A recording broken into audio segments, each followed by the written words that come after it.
Ward 19માં advocate Dharmendrasinh Rajput અને નયનાબેન રાઠવા શું અપક્ષ ઉમેદવારી નોંધાવશે? આ સવાલ એટલા માટે કારણ કે કોંગ્રેસે તેમના નામની જાહેરાત નથી કરી, તેમના પર પસંદગીનો કળશ નથી દોડ્યો, એટલે તેઓ નારાજ થયા છે.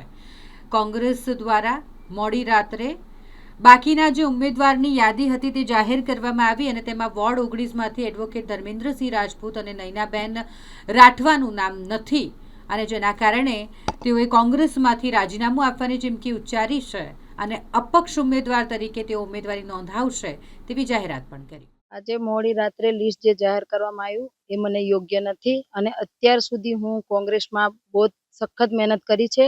મને વિશ્વાસ હતો છેક સુધી મારું નામ આવે છે અને મોડી રાત્રે મારું નામ જ નહીં હોતું લિસ્ટમાં, એટલે મેં નિયમ જ લઈ લીધો કે અપક્ષ મેં સવારે ઉમેદવારી નોંધાવું છું અને વિસ્તારના દરેક ભાઈ બહેનો મારી સાથે છે અને સવારે હું અપક્ષ ફોર્મ ભરું છું.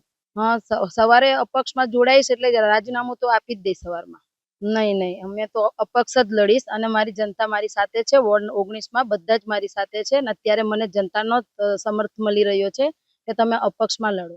प्रश्न ये है कि मेरा जब कंफर्म हो गया 1:30 बजे के करीब कि 19 नंबर वार्ड में बाहर के मतलब जो टिकट दिया गया है लोगों को, तो मुझे लगा कि मेरे साथ नाइंसाफी हुआ और मैंने डिसाइड किया, मैं एक सिपाही हूँ भारत का, फौज में रहा हूँ, कारगिल का युद्ध लड़ा हूँ और मैंने देखा कि नेता बनना है ना तो जनता से बनते हैं।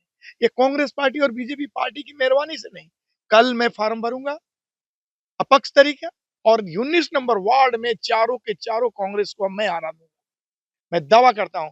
और जो भी कैंडिडेट आए हैं भाजपा के या कांग्रेस के, ये न जनता का कभी सेवा किए हैं, न जनता का तप त्याग बलिदान की साज के बारे में जानते हैं। ये कहाँ थे, कहाँ हैं, कहाँ रहेंगे। और इन नगर सेवकों पर कोई वार्ड नंबर 19 की जनता विश्वास नहीं करेगी।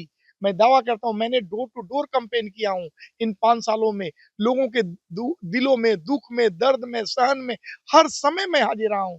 मैं एडवोकेट हूं पेशे से और हाई कोर्ट का एडवोकेट भी हूं। तो मैं कहना चाहता हूं कि वार्ड नंबर 19 के मतदाताओं, मेरे भाइयों, बहनों, माताओं, आपसे रिक्वेस्ट है कि एक उच्च कोटि का नेता बनने की मैं कोशिश करूंगा आपकी सेवा के लिए, आपको मार्गदर्शन के लिए। आपको पुलिस से बचाऊंगा, आपको हॉस्पिटल की न्याय दूंगा, आपको करप्शन से बचाऊंगा। आपके हर दुख में मैं कैपेबल हूं, एनफ कैपेबल हूं।